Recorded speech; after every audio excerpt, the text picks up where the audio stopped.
4 years into the war between Ukraine and Russia, and Ukraine is winning the war massively against Russia. And when Russia was occupying, or Russia sent their troops on that is in Ukraine, they knew that Putin knew that in the next 3 days would have been able to conquer Ukraine and taken over the land of Ukraine and stopped Ukraine from joining NATO. Yes, he has managed to stop Ukraine from joining NATO, but he has not conquered the land of Ukraine. Ukraine being an underdog in that war because Russia was, by that time they boasted of being the third powerful military or army in the world. But now, as things are happening on the ground, most people, most political and war analysts or military analysts have come to a conclusion that Russia was not what they thought they are because they had not tested themselves when it comes to war. They were not battle tested or war tested to gauge themselves to that level. And Ukraine has done much. Ukraine initially had nothing to work on, depending on the US and other NATO allies to protect or give whatever they needed to go to war with Russia.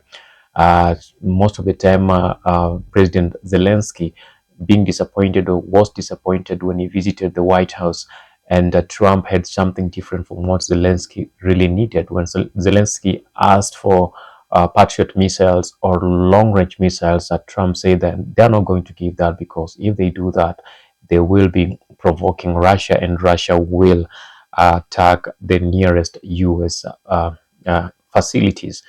But that was not the case. Zelensky did not keep quiet. He went back home and re-strategized, called his army guys, the Air Force, called the Navy. They really have a Navy. They created one. By that time, they created one and called these other guys in uniform and came up with a strategy. And the strategy that they came up with has been the key strategy that is really killing up Russian men in uniform along the front line. And what was the strategy, and what is the impact of that strategy to the battlefield? The strategy was very simple. With Russia getting a lot of Shahed drones, suicide drones from Iran, they completely overwhelmed Ukraine, and they hit a lot of targets in Ukraine, including schools, hospitals, and churches in Ukraine, leading to the deaths of some people in Ukraine, or many people in Ukraine. And the only way for Ukraine to defend herself against that was that they needed a very good air defense system that will deter those Shahed suicide drones from Iran from hitting the Ukrainian soil. Whatever the US gave, the air defense systems were not enough to stop those drones from penetrating the air defense of Ukraine. And for them, they thought of creating something that is similar to those Shahed drones from Iran, that will also deter and stop those Shahed drones from penetrating the air defense of Ukraine and hitting the Ukraine installations or facilities or infrastructures. And that is when they came up with what we'll call cheap drones that they are using now to stop or to clear or to destroy the Shahed drones that have been sent by Russia or put into the air by Russia to go and destroy the Ukrainian facilities. And has the US learned from this? Yes, they have learned from this, because when the US started the war with Iran, they were using a lot of their air defense system that is so expensive compared to the drones that they are trying to destroy, the Shahed drone that they're trying to destroy. So with that, the aero defense system of the US and Israel is so much expensive compared to the Shahed drones, cheap Shahed drones that were created, invented and created by the Iranians. So using those aero defense systems costed the US, or is costing the US, a lot of money. And the US has called, or with the word of Trump, they have called on President Zelensky to send them some of those drones that they are using to attack or to destroy the Shahed drones sent by Russia into hitting the grounds in Ukraine. So what do we have currently here?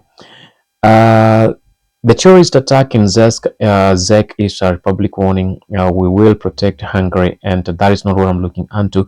Ukraine about to take a big bite of the Russian army in Zaporizhia, a direction, a map updated from Russia's biggest military blogger, there is a Ryba, and Putin hasn't accepted that Ukraine is taking over, that the Russian army is losing a lot of soldiers.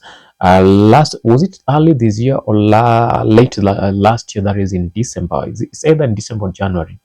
The the Minister of Defense that is in Ukraine said that their target is to make sure that they are unaliving over 50,000 Russian soldiers a month. And they knew they have the capacity and the capability to do that, thanks to the drones, the cheap drones that they've been able to make. And we've heard of testimonies of people who've traveled to Russia for to go for the battle, especially from Kenya, Nigeria, Togo, and other African countries who are testifying and saying that it's not easy to fight the Ukrainian army because the Ukrainians have evolved in using drone warfare. And I think this is where Ukraine really changed the battlefront. By involving more of drones in the battlefront than using human soldiers. They have the drones that are in the air. They have those armored drones on the ground. They have those armored drones in the water that are helping them to destroy the Russian targets and Russian soldiers. So these guys gave a testimony and said it's so hard because every time you get outside of that hole that you dug to keep yourself safe from the drones and the bombardments, the drones are always watching on you and ready to destroy you. So once you raise up your head, the drone has seen you, and it will destroy you completely. And with that, Ukraine have made a great step that has been the world. Uh, so Ukraine is really gaining a lot in this battle, and as I said earlier, Putin, the president of Russia, has just not accepted and raised the white cloth to say that he has surrendered and he has accepted that Ukraine is winning this war, or rather he's adding more and more soldiers on the ground.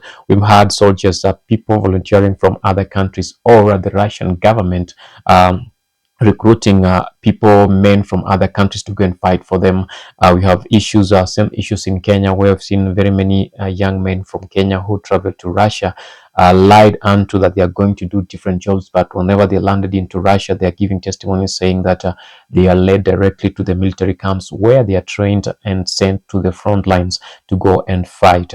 That means that Russia is losing a lot when it comes to soldiers, and even when it comes to military hardware and software.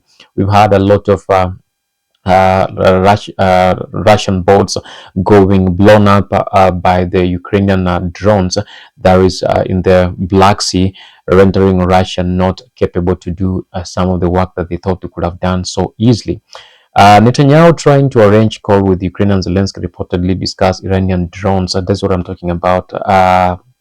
They want to see whether the Ukraine soldiers, experts in drones, can help them to come up with a clear strategy to help suppress the Shahed drones from Iran from striking many targets within Israel and other US installations within the Middle East.